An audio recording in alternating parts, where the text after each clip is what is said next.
Hello, I'm Scotty O with Ecstatic Hearts Tantra. Welcome for our Tantra talk today, which is about source. You are source. What do I mean by that?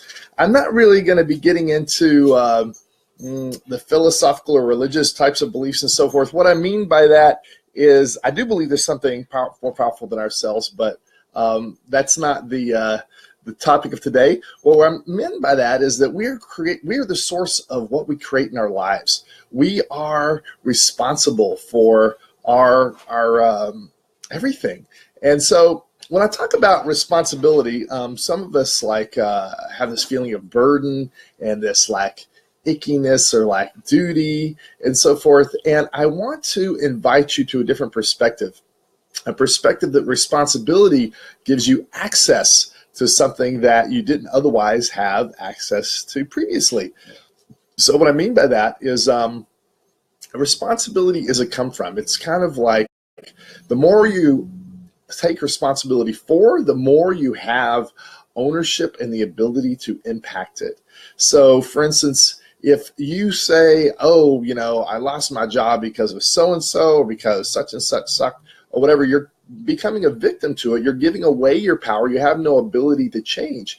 If you come from responsibility well, how did I contribute to that situation? And what can I do to shift to create a better situation next time? That leaves you empowered.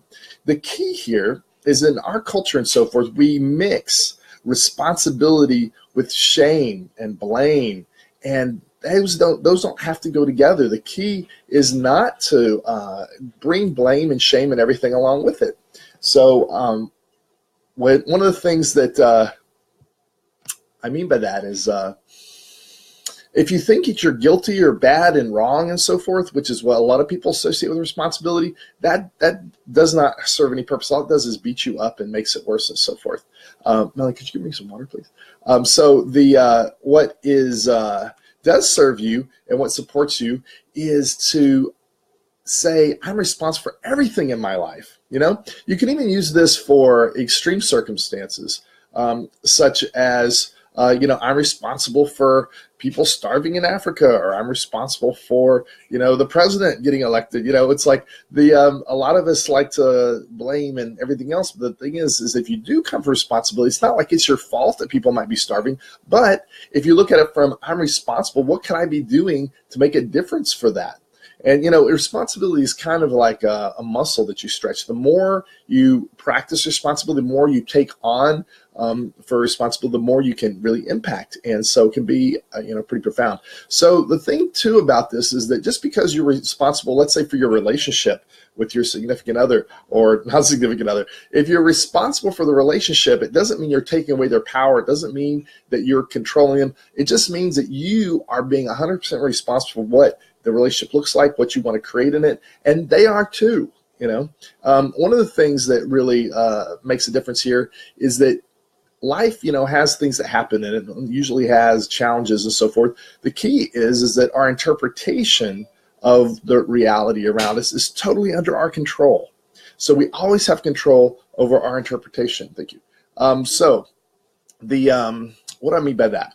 Do you know that you are the creator of the stories in your life, that you are living? Your whole life is like a big drama. You are the producer and director. You're the writer. You're the star. You cast other people to fit into your perspective of how the world should look. It's interesting. Once we make beliefs about the world, we stop really even thinking about it, and they just become automatic responses. And we believe that the things that we made up, our interpretations of reality, they're now real, that they are now what we live out of, and they're the truth. And we kind of jump from an event happens to, this is my interpretation of it, to how we react. And we think our interpretation and what the event was are the same, but they're two different things. And we have total control over the interpretation, regardless of what happens with the event. And so that really leaves us empowered. So for instance, let's look at that. So if, one of the things that when I was dating, or let's talk about relationships, or when I first time I ever asked a girl out, I was in middle school, and I was, I forget exactly how old I was, but I asked a girl to go with me. And like holding hands, just saying we're going together, walking the hallways was a big deal back then. And so I did that. And because I was kind of nervous, I was maybe even kind of like laughing a little bit, but I think she thought it was a joke or wasn't sure how to take it or whatever. Also, we were in a locker, we were like in the hallway with a locker, so all the other kids were around. And so she kind of laughed and said no, and then all the kids in the hallway laughed and said no. And so I was like, oh, I was just like, oh, I can't believe that happened to me. And then I made up that there was something wrong with me, that I was unlovable, that no one wanted to go out with me. And, I spent the next couple of weeks trying to figure out what was wrong with me and why, even the very thought of going out with me was a laughing matter. And so that kind of had an imprint on me. And my result that I took out of that was that I didn't ask a girl out for the next 3 years. Even though I liked it, I played like a secret admirer and so forth, but I was too afraid of rejection, of that pain that I experienced happening again, to ask a person out. And it was all because of my story that I believe there was something wrong with me. Well, somewhere along the line, when I was in college, I shifted my story such that it no longer bothered me. I made up that, well, if someone doesn't want to go out with me, it has nothing to do with me. It's because they just don't know who I am, or they, haven't gotten to know me. And really, that's usually the truth. I mean, think about it. If anyone's rejecting you, they're just rejecting you out of their past, out of their previous conceived experiences. They don't know who you are. They can't really reject the true you because they have no concept of who the amazing person you are is. So don't take rejection as anything but redirection and yes themselves. Anyway, so so then I asked the girl out. She said no, and it was like, that didn't hurt. Wow, that was interesting. And so I was really felt empowered by it because, she just said she had a boyfriend, that she was honored or whatever. But that's when I shifted my story. And as a result, then I was freed up to start asking girls again. And then I started somewhere a few years later, I changed the story. I realized through doing this kind of work that my perception was not just a interpretation of reality, but a creator of reality, and that it could actually impact my results. So I said, well, if I am going to just make up beliefs that support me, why don't I make up that all women want to go out with me, right? So I just made up, I'm going to make up a new belief, even though I know it's not necessarily right or correct or whatever. I'm just going to come from, that every woman wants to go out with me. And my result was much better. I got a lot more dates because, I showed up as confident. I showed up as excited when they said no, instead of the old me would have been tanked by that. Like it was, oh yeah, of course you don't. They're beyond, I was outside my league or whatever. But the new me was like, well, of course you do. You just don't know me yet. Of course you want to go out. And I think there was probably many women who were on the fence about that. But the fact that I was so enthusiastic, the fact that I was so excited, and I was so committed that, that they said yes. And, the point of all that is that when you make up a choice and a belief and you go after a goal and you're committed to getting that goal, if you really believe it's possible and you stay committed to it, then you actually become much more capable of achieving that goal, and the world supports you. So there's a few things here. All this I'm talking about, by the way, comes out of Think and Grow Rich by Napoleon Hill, which is probably the best book ever written on personal development. As well, the first anyway. Most of the personal development programs come out of that. And what he did is he spent 20 years basically researching the most successful people in the world, the Andrew Carnegies and so forth, and figured out what their commonalities were. And he said, these are the traits that all the most successful people in our culture have in common. So these are the skills that you want to take and the practices you want to take into your life to be more effective. And one of them is being responsible, which we're talking about. The other part is noticing that if we are the creators of reality, we can interpret our reality, and that's very powerful. So one of the things is that what we focus on, there's something called the reticular activator part of your brain that determines that what we should focus on, and that's what we should send attention to. We are bombarded with millions of different stimuli now that are far more than we had in the past. Things like millions of times more than we had 100 years ago.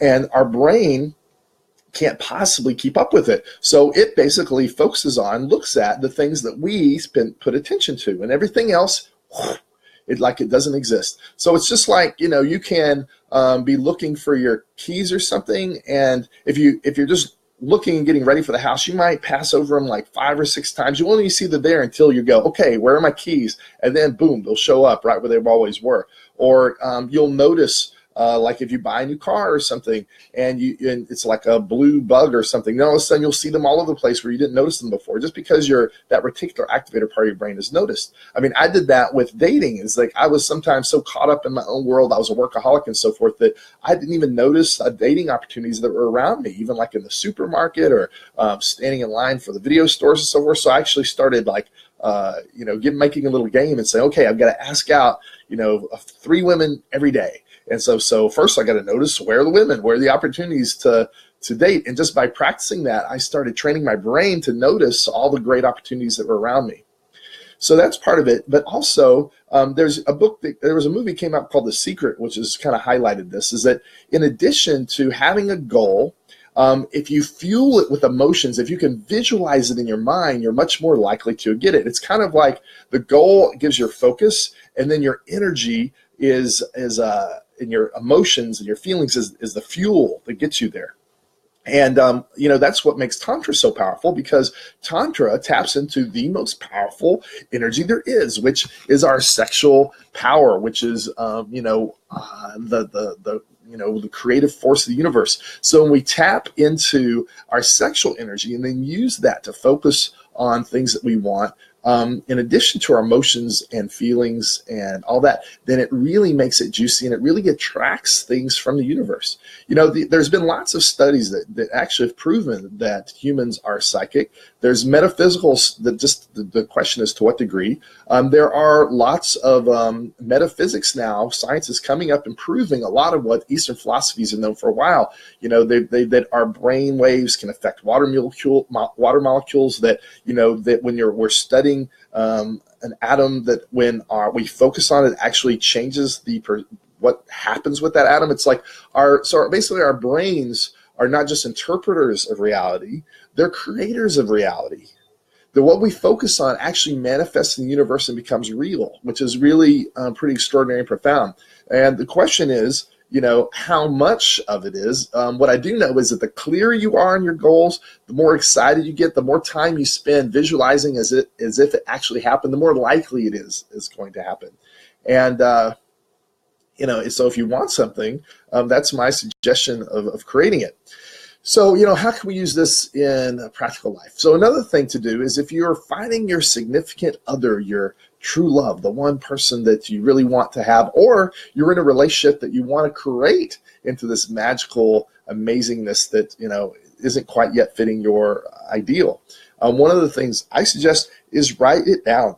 Write down in detail, specifically, all the things you want. And you know what, guys, gals, don't be self-restrictive. Don't limit yourself on your list. Be idealistic. Go ahead and put everything down you want, even if you don't think it's possible, because the universe listens. When I did this to attract Melanie, who we've been happily married with for 9 years now, I basically had a list, and I wrote down all these things that I wanted. And when I was still looking for her, I asked my friends, like, what do you think of the list? And am I missing anything? And they were like, this list is crazy. They're like, you can't find anyone that has all this stuff. This is unrealistic. This is ridiculous. No one is going to meet your expectations. Any woman is going to read this and go, oh my God, this guy is so ridiculously unreal that you're never going to find it. So I just said, poof, screw all that. I'm putting it on MySpace. And so I went ahead and posted it. And sure enough, when I met Melanie, she looked at my MySpace and she saw a list and she went, click, click, check, check, check, check, check, boom. And she met everything on the list and said, oh, he's looking for me. The thing is that the world is a bountiful place. There's more than enough for everyone. There is the perfect person for you. You never have to settle. You never have to compromise. If you really believe and you stand for and you wait for, or not just wait, but you actively manifest that person, you will find them. But it starts with being really clear about what you want. When people write down their goals, whether it's relationships or money or whatever, they are 10 times more likely to achieve them.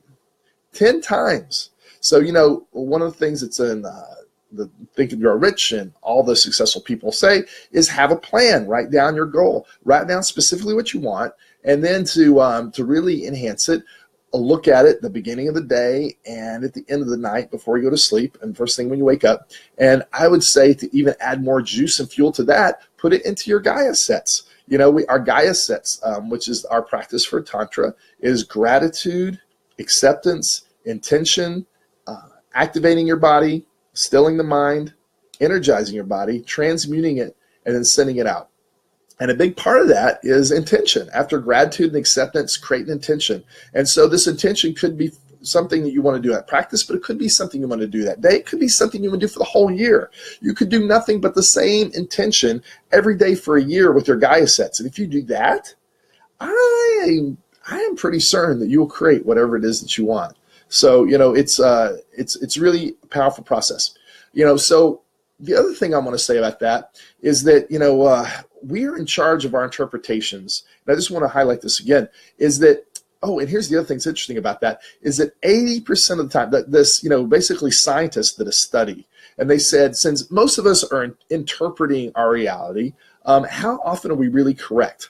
And what I mean by correct is where there's, what science says is actually accurate, and then there's like the collective consciousness of what the community believes is accurate.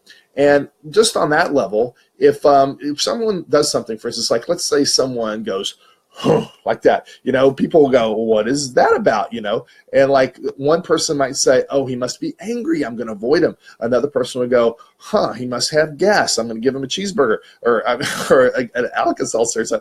And someone else might go, he must be, coming to a conclusion or revelation or something. Someone else might go and might say, I go ask him what he discovered. Someone else might go, oh, he must be horny, let me go explore that. So the point is that we make up interpretations, and the interpretations are based out of our past. They're not based out of reality. They're based only on what we can associate from our past, because that's the only filter we have to look through.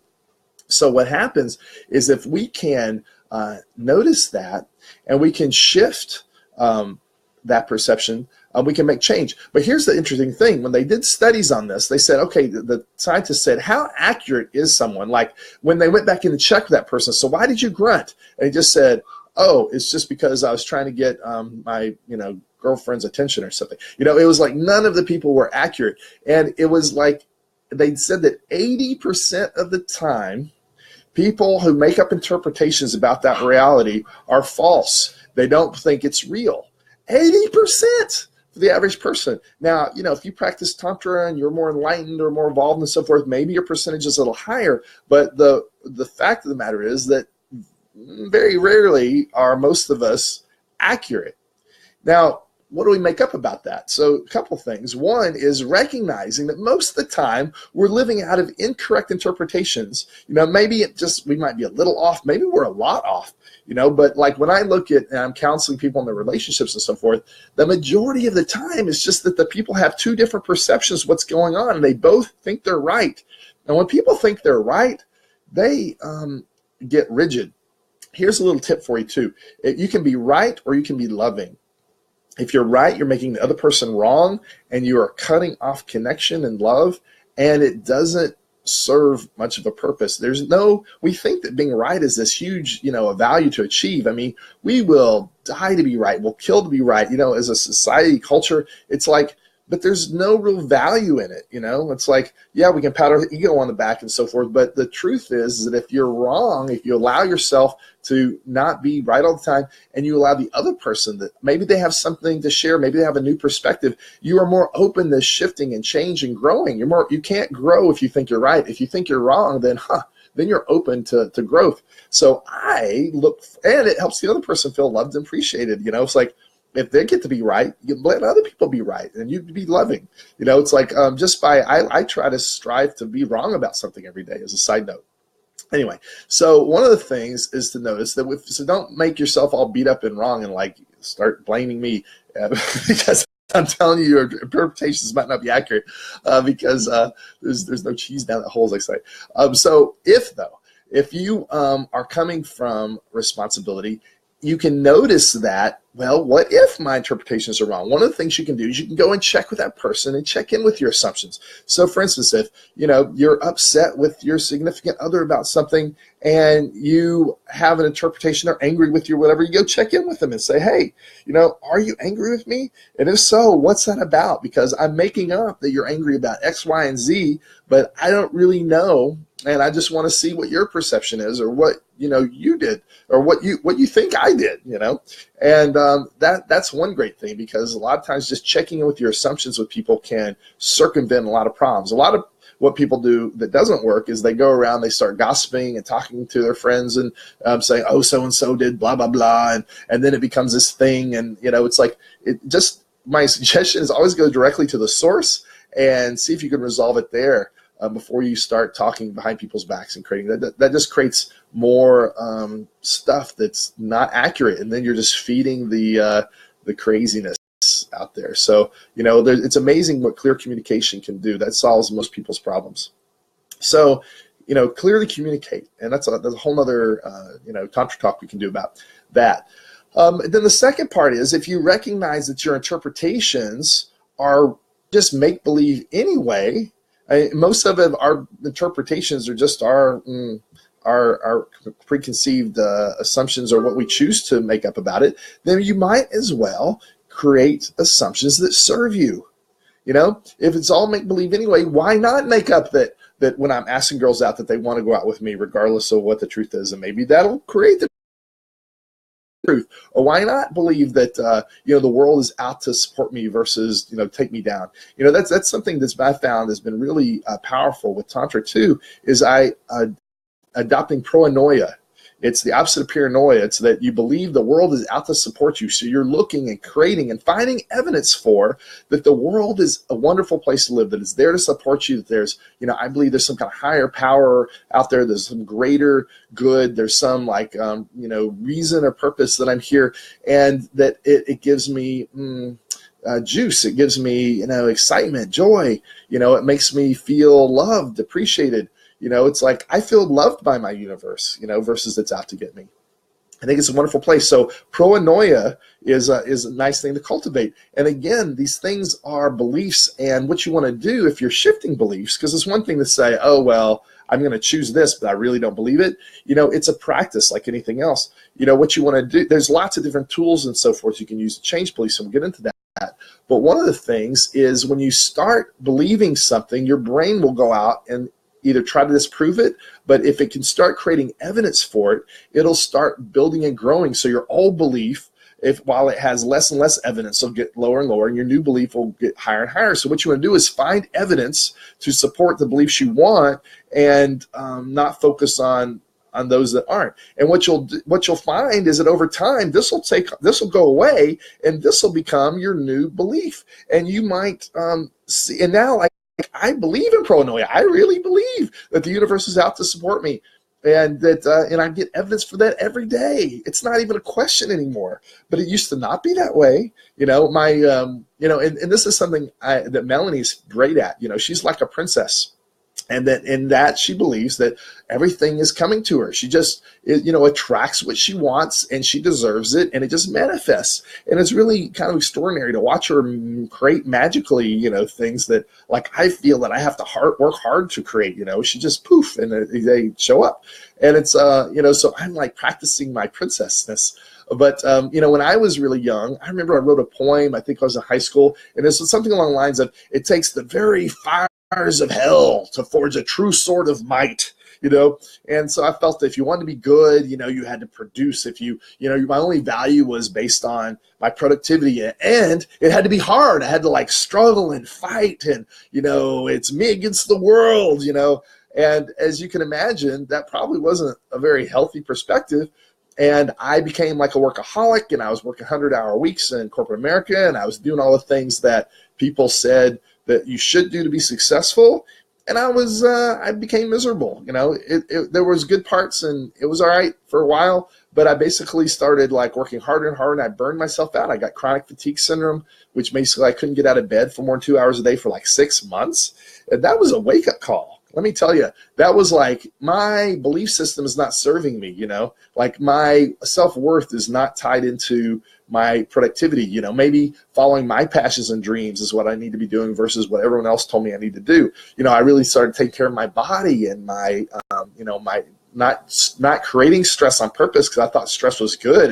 It was like fuel. No, stress is a temporary measure, you know, and so I started really treating my body with love and respect and eating right and exercise. So looking back, that's the best thing that ever happened to me because, you know, I was on a one-way ticket to a heart attack in Miserable,ville, you know. So now, you know, I'm living my passion and my dreams, and I'm improving the world, I think, evolving people through love, you know, and spreading love. And it's a wonderful way to live. And, you know, now with Tantra, now that, you know, we've cultivated proanoia and looking through the world with rose-colored glasses, it's kind of funny. Like Melanie's mom would always criticize her for, you look at the world through rose-colored glasses. Just take those off. And I was like, no, I like my rose-colored glasses. You know, the world's prettier for me. You know, why look at it in any other way?